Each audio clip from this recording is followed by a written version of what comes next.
Coming up on 8:39 here on the Big 550 KTRS. It's Paul Harris filling in for McGraw. Kelly's here with me in the studio. Morning. And on the phone with us now is Charles Miller, who's the president of NexGen Space, a company that recently came out with a study that says that if NASA really put its mind to it, we could put humans back on the moon in 5 to 7 years. Charles, welcome to the Big 550. Thanks for having me, Paul. What was the original timeline for getting back there? I know we have not been on the moon since Apollo 17 in 1972, and as a space buff myself, I've been annoyed at our lack of return to the lunar surface or to other worlds. What is NASA's plan, and what is your plan that makes it go much faster? Well, NASA's current plan is to send humans first to an asteroid as a kind of test, a small boulder, they might say, and then send humans to Mars. And they somewhere out in the 2030s or beyond are their existing budget and plans can get them maybe sending one trip to Mars. So more than 20 or more years from now, they may have a trip to Mars, and they have a test flight once every 4 years about. Okay. But your study says that we could probably get to the moon in 5 to 7 years. How can we do that? How can we do that with the current NASA budget? Well, we're going to use something that NASA's proven works. They've proven commercial partnerships work that are much more lower cost and faster and more innovative. And if you apply that same NASA-proven partnership with commercial industry, like we're using to the space station for transporting cargo and crew, and you say, okay, instead of transporting just cargo and crew to the space station, we take them to the moon, it turns out you can do it much faster and at much lower cost. And so we could get there within NASA's existing budget in 5 to 7 years from turning, authority proceed, which is another way of saying turning the contracts off. You're talking about using Elon Musk's company SpaceX, which does a lot of the transporting to the International Space Station now, right? They would be one, and Boeing and, say, United Launch Alliance would be another. We think there absolutely needs to be competition because any one company has problems now and then, and so you need redundancy. Okay. I can hear listeners saying, the moon, been there, done that. Why do we need to go back? Well, they haven't been there like this. This is going back in an order of magnitude more affordably, and it's also incorporating the moon into the economic resources of our economy. We're going to, this time, go back and mine the moon for its resources, particularly its propellant.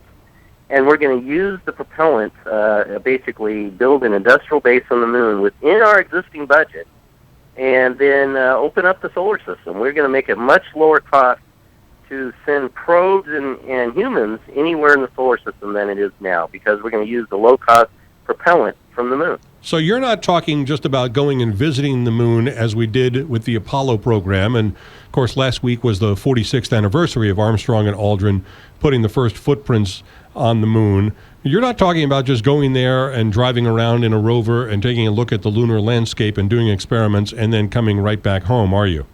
No, those are stunts, and although you could do some good science, we're about incorporating the moon into the global economy and developing the resources and economic growth.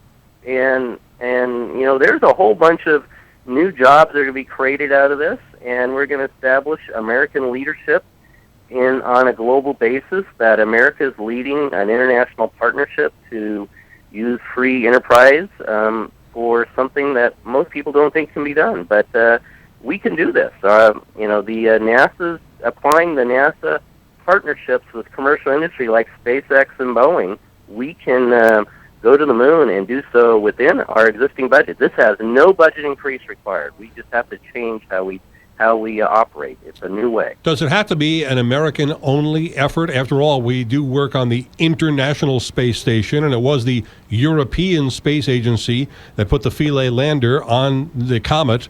Why do we have to make it just an American thing? It absolutely shouldn't be only American. We should go there with our closest partners at the International Space Station. In fact, that's what we propose. And our allies, our closest allies, Japan and Europe and Canada they want to go back with us to the moon. They've been asking for America, to do a international partnership. That the next step is a partnership with the moon, and we just didn't think it was affordable. America's tried 3 times before, and we've been using the old way, the mostly government-led, government cost-plus contracts, and it's just not affordable.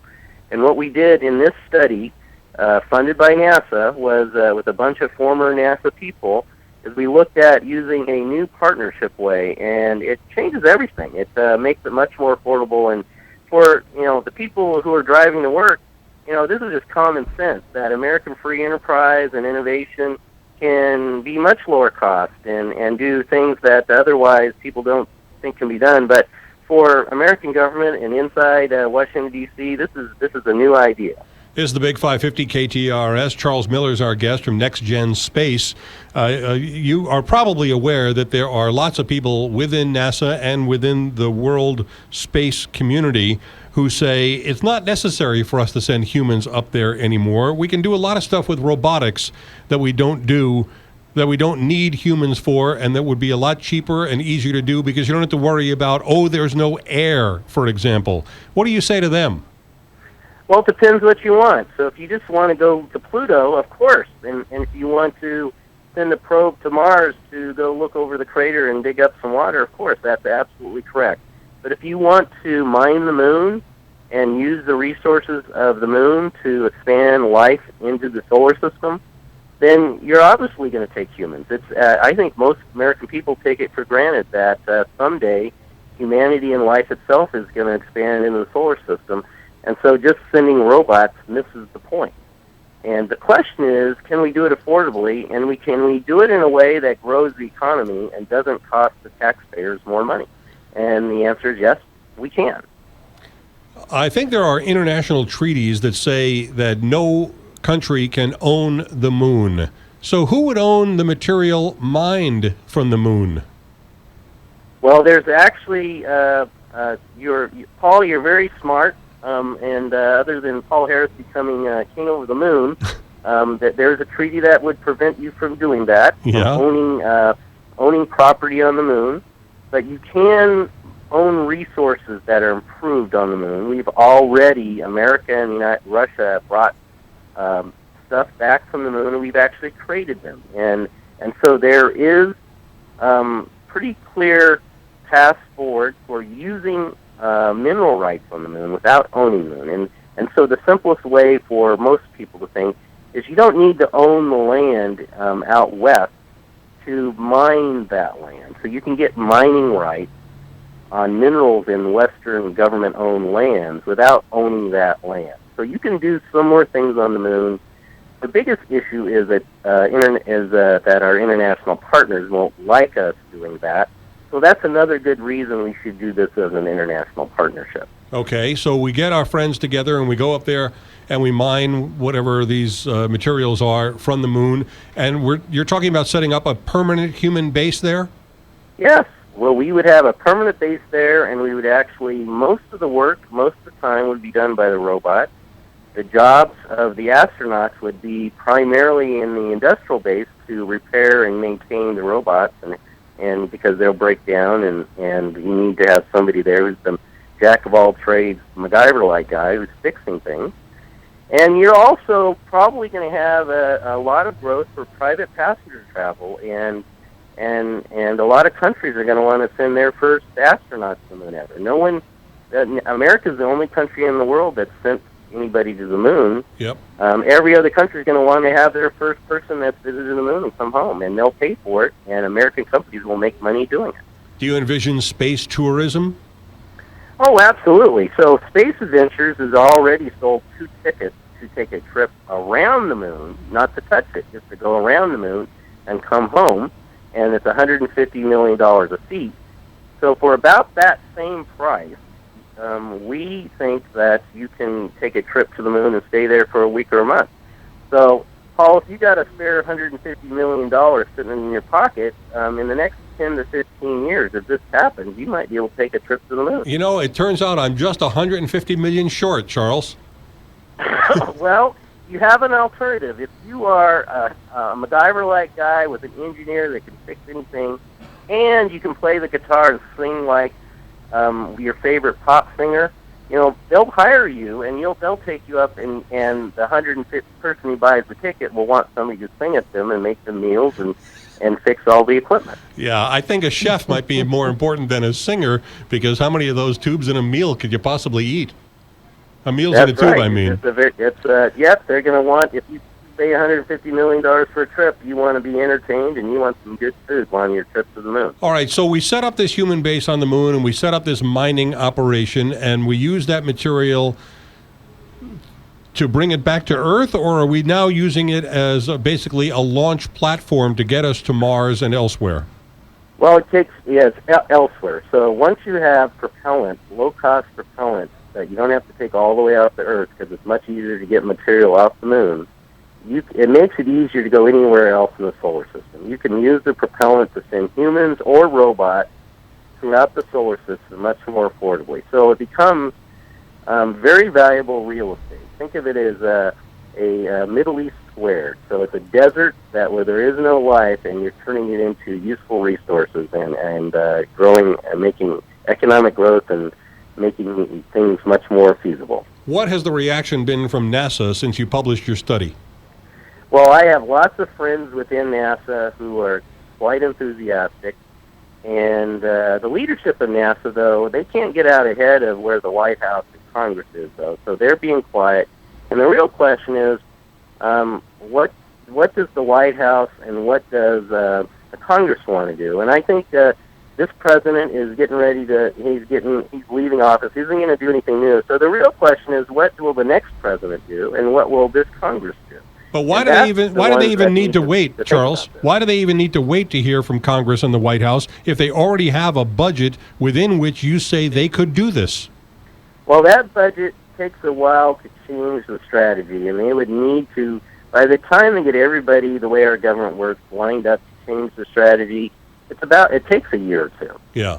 And so they can't, their budget's been approved for the existing program.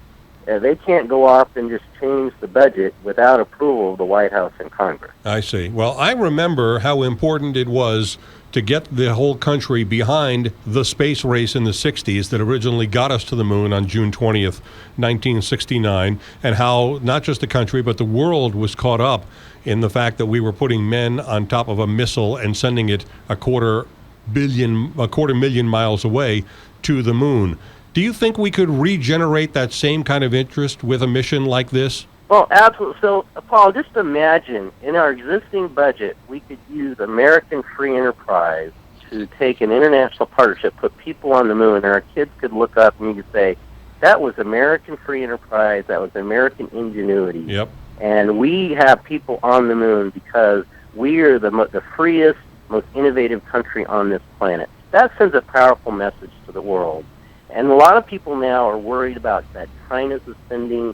Well, China is not a free country, and so my position is that we should invite those who are free democracies based on free enterprise to join us on the moon, and that will be the ultimate shining city on the hill. Well, we may carry a powerful message for everybody. Yeah, we may have to invite China because they're the landlord now, but I get your point. Charles Miller is the president of NexGen Space and the publisher of this new study that says that we could get to the moon in the next 5 to 7 years and set up a permanent base a decade after that. Charles, thanks so much for joining me today.